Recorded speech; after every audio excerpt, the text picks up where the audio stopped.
Anything has caught your mind recently? Yep. My feed is exploding with Obsession. Obsession. The Tell me new the more. new horror movie by Curry Barker, if I'm correct, a Yep. YouTube filmmaker, Yep. uh, Yep. and a movie that didn't even cost $1 million. Still a lot Yep. of money, Yeah. but is set to do 100 million, probably even more. I knew the horror genre was popular and is becoming even more popular. But it's amazing to see again that the new stars are not coming directly from Hollywood. They're found on YouTube. Well, look at Have you this seen it? article. Yeah, I haven't seen it, but my plan is to watch it this weekend because I've heard amazing things. The thing is, too, the reviews are so good for this. It's not just that people like it, but the reviews are really, really. I think it's one of the highest rated horror films on Rotten Tomatoes over the last few years. 96% on Rotten Tomatoes. It's crazy. 96%. And Dude, an 8.2 on IMDb. Curry Barker, is like 26 years old. He's been making YouTube videos for years. That was his profession. And look here, he's been offered a $10 million sight unseen Yeah, paycheck for his next movie. yeah, Like it, insane. and this is the thing too. I did an analysis of their marketing and it's super interesting because well, not only is their ROI insane, incredibly profitable, but they were doing things like they would have these without knowing the full story or spoiling anything, it's about a guy who buys this like enchanted wishing tool to have this girl fall in love with him and she ends up kind of going crazy because he's cast like magic on her. And this like tool, this thing right here, that One Wish Willow, they made a fake website for it. They actually had vending machines where you could buy the One Wish Willow in like LA and New York. They had like an ad that they created of actually trying to sell the One Wish Willow. People were buying it and then reselling it. And on top of that, they would have billboards in LA, New York, all these different cities where they would have the main character, I forget her name, but saying like, "Hey, text me, I love you, I miss you." And then the billboards would change closer to the release date where they get more unhinged. And then if you actually texted or called that number, you get a voice note from the actress, like in this like sort of crazy message. So there's like really good marketing behind this too. And Yeah, again, yeah, I've seen a lot of interviews with Indy Navarrete as well. yeah, Like mad. Like it already feels like she's a big actress. I don't think all she is, but she's becoming one. all it takes is a couple of really big successes, and now like you see, she's getting interviewed all the time.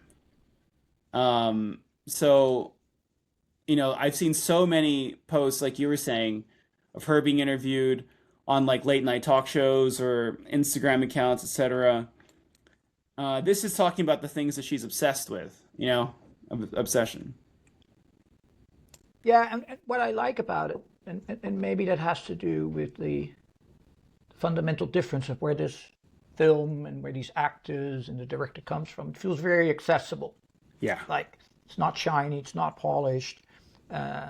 Like almost your next door. Girl next door. Yeah, something like that. Like your next door neighbor, and no, that's great. Well, it says here also she's a massive fan of Jujutsu Kaisen, which is a massive anime. And look what she says here. There isn't a moment in the day where I'm not thinking about this show. I mean, it's just insane. Yeah, and I think now we're going to get you started on anime. I'm pretty sure I can't get steer you away from that. Well, as the Wall Street Journal said, literally weeks ago, Hollywood's hottest business is once niche anime. Sony's Crunchyroll increased its subscriber base 25% in the last year as young audiences seek entertainment that stands apart from typical fare. After decades of being on the fringes of pop culture in the West, anime has become one of Hollywood's hottest businesses. I read things like this and I'm like, dog, this has been happening for years now. This isn't a new thing. Yeah, but I think for many people, it does feel like a new thing. Of all of a sudden, I think everyone understands the magna films from Japan, etc. It's been there, but I don't think that everyone fully understands how big it is.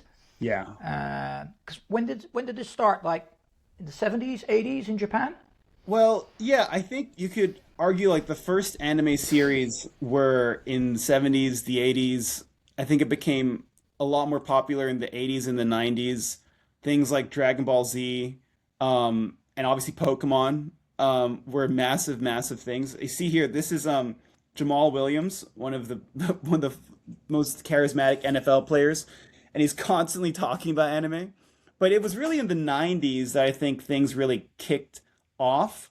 But if you honestly look at certain things, right? Like people like Zinedine Zidane, Del Piero, a lot of footballers from previous generations still talked about things like Captain Tsubasa, which is an 80s anime about like a football player. And then a lot of people like Messi. Messi did a collab with them recently, but they talk about how this was inspiration for them. Like everyone here from Messi to Mbappe to Ronaldinho, Henri, talk about their fan with this because at the end of the day, this is really just it's IP, right?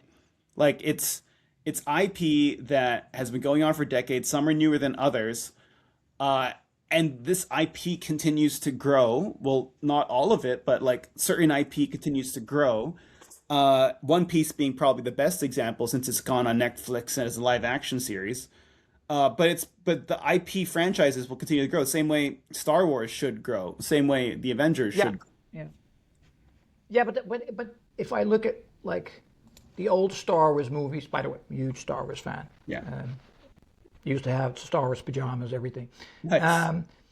But the quality of the old films is still great. But if you look at the new films, like with all these new technologies, etc., like the Yeah. movies have only become like much more impressive.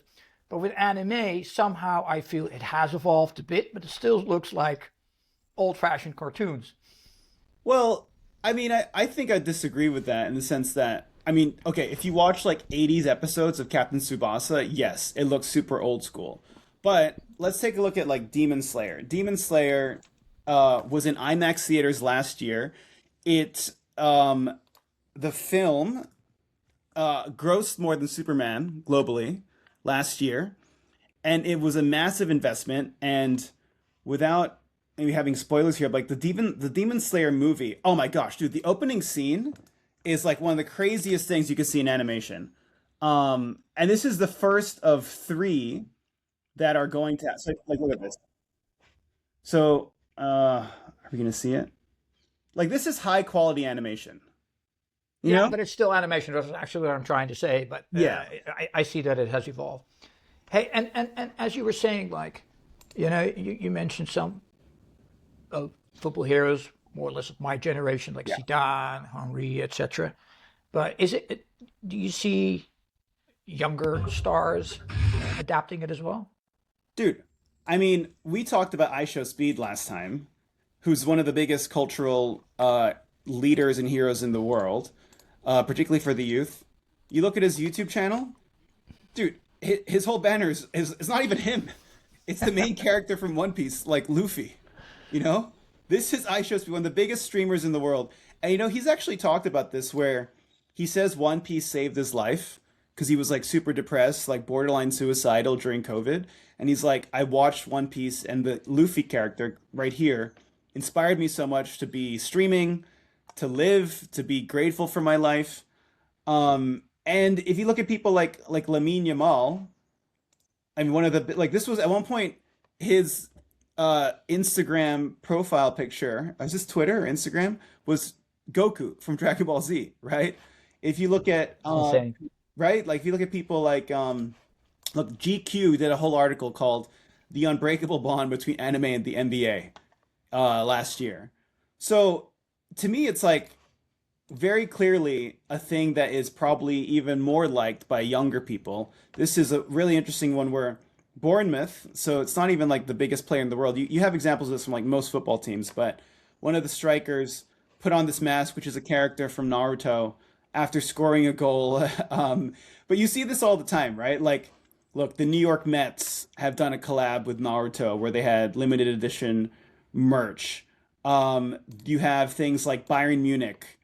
This was like a month ago, taking the sort of One Piece inspired poster and talk about like, look, set sail, fight hard, claim the One Piece. And these are all Bayern Munich players here. Seattle Seahawks did the same thing, you know. Um, Houston Texans, they've actually kind of gone a bit famous and viral for the fact that their social media team has been basically making tons and tons of anime content. And look at how obscure this is, right? So this is like a December 2025 post from the Houston Texans. It's an obscure, vague thing to say. We alone are the honored ones. It's a kind of thing where you don't get it unless you actually have watched Jujutsu Kaisen. So this character here is from the show, and it's got 2 million views. It does. There's nothing here with football apart from the fact that it's on a field, and then everybody here is just like commenting like, "Give this admin a raise." Putting a team I didn't care about on my timeline with this has made me suddenly more interested in this Brandon team. Best admin in the game. Yo, incredible content. Yo, this goes hard. So it's a way for you to tap into a culture that a lot of people really care about. And we actually are seeing brands do this already as well. Yeah, that was a question I have. So Lamine Yamal, etc. Like every brand in the world wants to be associated with stars like that, and looks like I see a lot of football players, NBA, NFL players doing this. We see the teams adopt it as well, which is not so difficult for them because if their players are doing it and they see it's working, they can adopt. But are you seeing like traditional CPG brands, etc., tapping into this area as well? Well, here's a Kit Kat collab with One Piece that launched in India. So this happened, I think, just a month ago. And you see here, like, I don't even know if like the flavors are different, but or it's just like a pure licensing deal with the name, image, and likeness of these characters. But it's just like in India, Kit Kat has launched a like One Piece limited edition collabs with each of these characters. But you even see things that I think are going kind of crazy, like McCormick and Schmick, the spices and seasoning brand.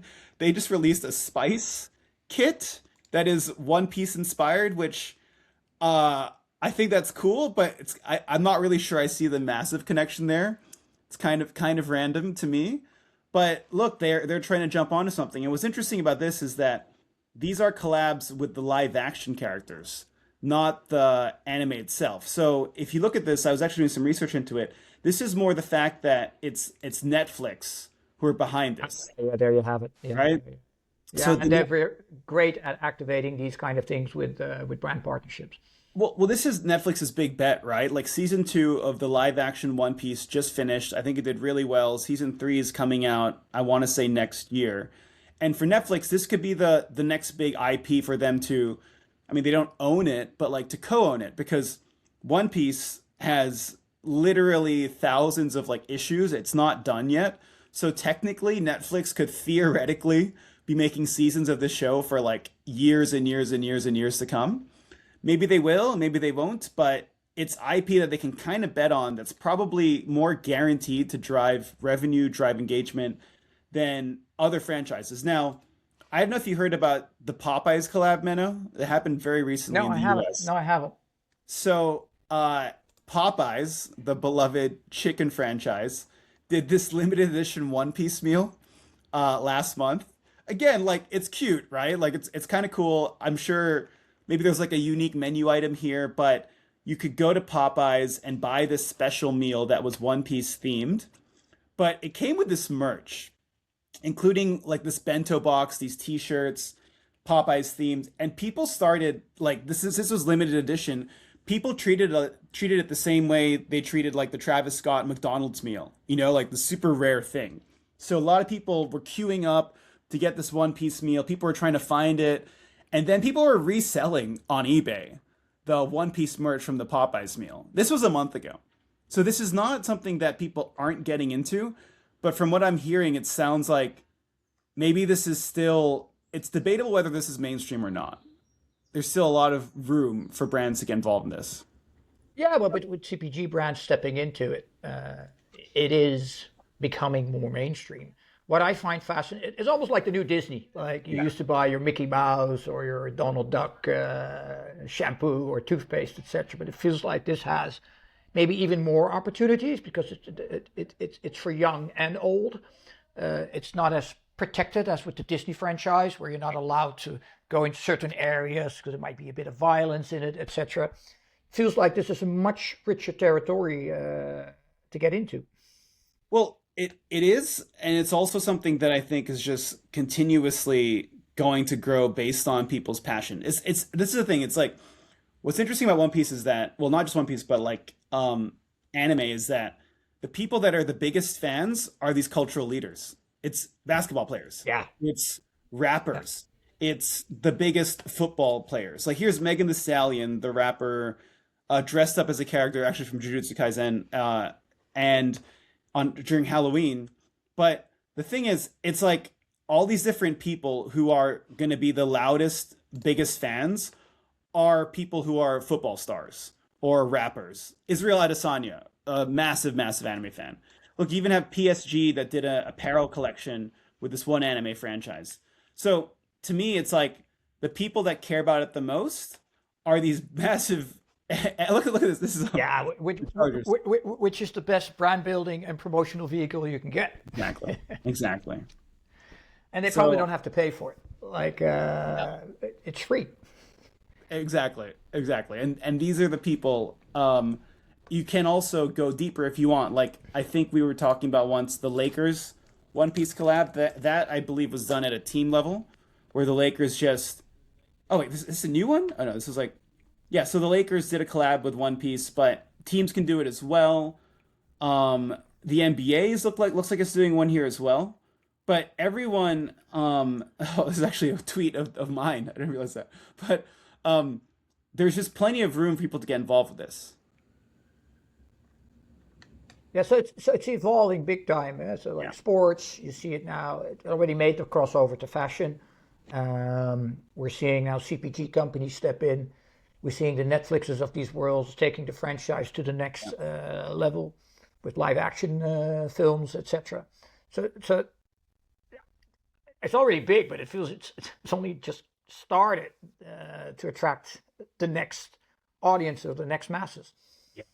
And there's just more to come, I'm sure. Like this is, I think this was last year, a Burger King meal. But I guess the angle here is like the same way you could do a Star Wars collab with a brand.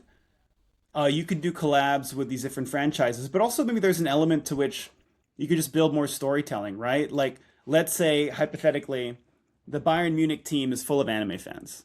What better way to create behind the scenes, off the field content than maybe going to interview people and saying like, okay, Harry Kane or whomever, let's like have a YouTube series about different NFL players talking about their love for anime. You know, like there could be an ongoing series about that. It's a natural way for the brand to insert for brands to insert themselves too. Um, it's a way to maybe have brands attach themselves to both the sports property and to the franchises themselves. You know, there's like a lot of angles here that I think people still aren't exploring though that we could still get into. Okay, Yeah, I so agree. It feels like as a brand, you want to be part of culture. yeah, You want to be part of culture that also enables you to get some eyeballs. This feels like a perfect fit. Still cool, cultural relevant, has the eyeballs. Um, the only thing you need to, of course, make sure that you do it right, yeah. create the right relevancy for both brand, the anime IP that you're leaning into, and the audiences. But it feels like a huge opportunity to become relevant. Well, have you heard of RDC World? Look at so this is an official NFL, and the NFL does things really well. So this is an NFL official YouTube channel, and it's talking about this one player who's putting RDC World through a workout. So that's the concept, right? So this guy Mark Phillips here, this guy on the right, he's like a content creator. And I guess the concept here, I just literally stumbled upon this. It's like it's pretty cool. It's like a hilarious thing where he's going to try to do a workout with an NFL player, probably gonna get really wrecked. And it's gonna be like, holy hell, like man, this is crazy. This is so intense. But the reason why they picked this guy, my guess, is because RDC World, Mark Phillips, this guy right here, this is one of the biggest anime YouTube channels, and it's not. It's these guys just making like anime content. So this guy's most famous for, and he does makes fun of other things too. Like for example, look, he was talking about NBA. He's making fun of OKC losing to the Spurs. He's making fun of Drake, and the latest album. He's making fun of J. Cole, but he's also making things about Jujutsu Kaisen, right? And he's talking about Marvel and DC. There's this overlap that I think people underestimate between sports, music, and anime. Like they're all kind of interlinked. And you have people like this guy who's literally getting asked to do collabs with the NFL, but he's just as easily talking about Kendrick Lamar, just as easily talking about the latest like Olympic Games or whatever. There's overlap here that I think people don't always realize. Yeah, and it feels like there's an opportunity for big brands, of course, but also for the smaller brands Yeah, to tap into this cultural phenomenon. totally. Hey, and I think you mentioned as well, like if you look at how anime can develop sports areas as well, wasn't it that volleyball became popular due to the Olympics? And wasn't there a Japanese anime series Yeah. that was based on volleyball? Like it's not NFL, it's not football, but Yeah. volleyball. Well, so this is Haikyuu is this Japanese anime that is basically a volleyball like series. And when the show came out, I want to say like 10 years ago, um, volleyball wasn't a very popular sport in Japan, but it became popular partially because Haikyuu just really helped grow the sport. So I'm just trying to find this here, but Haikyuu essentially became this really, really popular anime series. And look here. I'm looking at the Reddit, the subreddit of Haikyuu right now, saying, "Is there any way to know how much Haikyuu has influenced the volleyball world?" Uh, People are here saying like, okay, in Japan, pre Haikyuu and post Haikyuu, there were like documentaries talking about how. Oh wait, look, I just found this right here. We're doing this live, by the way. Um, this person here is talking about this person just made a documentary. I'm literally just seeing this for the first time. A documentary about how Haikyuu influenced Japanese volleyball. But it's not. But the thing is, this concept's not crazy. You know, how much did Drive to Survive influence Formula One? Right? It's just a different version of that. It's just instead of it being like a real life documentary, it's an animated series about compelling characters that happen to inspire people. You know, same thing happened with a Slam Yeah, Dunk. and but the difference is you don't have to work with 12 Formula One teams. Yeah, Make Brad Pitt the main star in it. Like exactly. you control it much more if you do it like this. Easier to Well, do. I think also people might probably be thinking the same way Netflix thought about it. Can we make a live action version and monetize it, right? So Yeah. Netflix looked at at One Piece. They looked at the live. They saw that okay, One Piece is one of the craziest, biggest anime franchises in the world. How can we, as Netflix, take it and make our own live action version of it? And it was a bet, right? But Netflix made that bet where other people didn't. Now season two is finished. Season three is highly anticipated. Netflix, I think, is expecting to do several seasons, but this is essentially, you know, a live action adaptation. All the other entertainment companies, considering all the hype right now around things like One Piece, I'm sure someone at Paramount right now or someone at Disney is saying, okay, well, should we take Haikyuu and adapt that for a live action version? Because Netflix has already been doing it and they've succeeded, definitely. Which I think is amazing. And also like that, because there was a risk, like a Yeah. cartoon making that into live action. Will it work? It's almost the other way around, where Star Wars had live action, which became a cartoon. It seems to work if you do it right. Well, I mean, Cowboy Bebop, which Netflix did a few years ago, which was a execution's really important here, right? So, like, Cowboy Bebop was another Netflix live action adaptation of anime, but the reviews are really bad. Like, people are saying it doesn't work, it sucks. You know, people saying like it didn't really. I mean, look, there's some positive reviews here, but it wasn't reviewed for a second. It wasn't renewed for a second season, and that's like the biggest thing, right? It's like okay, they didn't bother doing another version of Cowboy Bebop. Now, you could argue that like at the end of the day, adaptations are based on the quality of the people doing the adapting, right? It's like someone could have made a really, really bad version of Game of Thrones if it was the wrong producer, wrong writer. But Game of Thrones, I mean, arguably until at least the last season, was a good adaptation of a book. You could say the same thing about how people were adapting. Let's say Dune, right? In the 80s, there was an 80s version of Dune, which had Kyle MacLachlan as the main character. David Bowie was in it. Didn't do that well commercially. Now, Denis Villeneuve has got Dune Part 3 coming out this year, and I Dune's know. one Yeah. massively successful, you know? But he's not the first person to try to put Dune into a film. No, no, no. But at the end of the day, quality matters. Like Star Wars is an amazing franchise, but they had some, I would say, bad quality series coming out maybe the last 2 or 4 years, which didn't work well. So they need to find their way back as well. So like it's no guarantee, but if you do it right, it's a huge opportunity to expand the franchise. Well, I mean, you look at this too, it becomes a whole sort of media franchise if successful, right? So think about, and Obsession might not be a bad example of this either, Obsession, but the One Piece action stars, now Netflix is looking at them and saying, okay, can we make bets on these people? Right? The interesting about the One Piece live action is like, none of these people were big names. None of them. You know? Exactly, and that's so interesting here. Like the Formula One film on Netflix had to work with Brad Pitt, but in this case, you don't need to. You're already leaning on existing characters that are famous. You just need to find the right actor. Maybe it's even better to have an unknown actor. Yeah, because expectations are different, etc., and you can still shape a lot on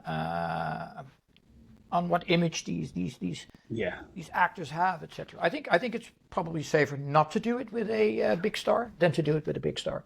Yeah, that's a really good point because I think like Cowboy Bebop, they got John Cho, who's relatively big, and maybe the expectations were not great there. Again, literally all these One Piece people. I mean, in a way, it's kind of like if you set up a band, right? Like when Simon Cowell, Simon Fuller would set up like One Direction, they picked people who didn't know people, you know, or like American Idol. The kind of the beauty of it is like, or even like the K-pop groups, right? Like Cat's Eye, they picked not random, but they picked people that were up and coming stars so they could mold them. And seeing that journey is part of the appeal. So like if Brad Pitt was the lead actor of One Piece and then George Clooney's right there and Julia Roberts is there, first off, that would just be horrible. But in a way, like you wouldn't build that deep connection to them. And even from a cost perspective, Netflix probably did, like now since it's doing well, these actors can renegotiate. But Netflix, you know, paying this guy Iñaki, the lead character playing Luffy, probably didn't have to pay him that much, you know, versus if they said, let's try to get Brad Pitt to be the face of One Piece. I forget it. You're done. Yeah. And maybe this is me just fantasizing, but you could even get a small role to Lamine Yamal in it. Well, because they're such big fans. There are they're gonna be. This is the thing too. You're gonna see this where. Do you know Katie Sagal, the actress? So she is. She was in Married with Children. She's the. Oh, of course, yeah, okay, yeah, of course. So she played a character in season 2 of One Piece. You know, so like the beauty of like shows like this is that, you know, season 1 kind of a crazy bet. You know, like maybe maybe Jamie Lee Curtis, who was also potentially playing this, like they wouldn't take a look at this. But as it becomes more popular, you know, maybe they're going to have I don't know, more bigger and bigger actors saying, "Oh, One Piece is doing well. Okay, that's super cool. I want to get involved." You know, so Katie Sagal wasn't in season 1, but she played a character in season 2. You know, Yeah. so it's just the beginning. And then also, what's great about this, you see Netflix is doing all this behind the scenes content. It's not just the polished stuff. It's not like the press tour, but this is like the lead actor behind the scenes of like the pirate ship. You know, and it's not the prettiest thing necessarily. You know, it shows the other actors showing up. You know, they're not dressed super pretty. So there's a lot of storytelling behind it too. Look, this is Emily Rudd, one of the main characters. I like what they're doing to just help promote this, and they're clearly investing a lot into it. Yeah, which is great. Yeah. Hey, and if anyone watching this wants to know more about it, can they reach out to you, Ann? Yeah, of course. Of course. I think they should. Again, Yeah, I think like there are a lot of people that are aware, but I think there's even a larger group that is not aware of the opportunity that anime offers. yeah. It's just, I mean, look at this right now. Go to Netflix's YouTube channel. Number one thing on the banner here is Devil May Cry 2, which is technically not an anime, but it's an animated series based on like a video game, but Japanese Yeah, inspired. there you have it. Yeah. All Um, right. awesome. You So, have a great quote. What's your favorite anime quote to end it? oh man, you're putting me on the spot here. I don't think I have a quote. No, or you want to refer to your Logan Paul moment Well, of the year? so Logan Paul is a man of good taste, right? And he retweeted me because I was saying how Logan Paul talked about his body transformation, 100 push-ups, 100 sit-ups, 1 mile run every day, and a prime shake. Everybody replies to him saying, "Yo, you liar! It's steroids! How dare you, you asshole!" I tweeted saying, "Yo, y'all don't realize this is the genius of Logan Paul. He's referencing One Punch Man, which is an anime. It's a joke. It's like an inside joke, and people are just getting angry at him because of that." Well, I got a lot of hate from people telling me, "You suck for saying that." But you know what? Logan Paul retweeted me, and it sounds like he agrees. So from one member of the Low Gang to another, uh, it seems like if you know, you know. Yeah, there you have it. Print it out, frame it, put it on I the am wall. All right, my awesome. friend. Well, next Looking week forward we'll to talk have our about next something talk. even more. Yeah, absolutely.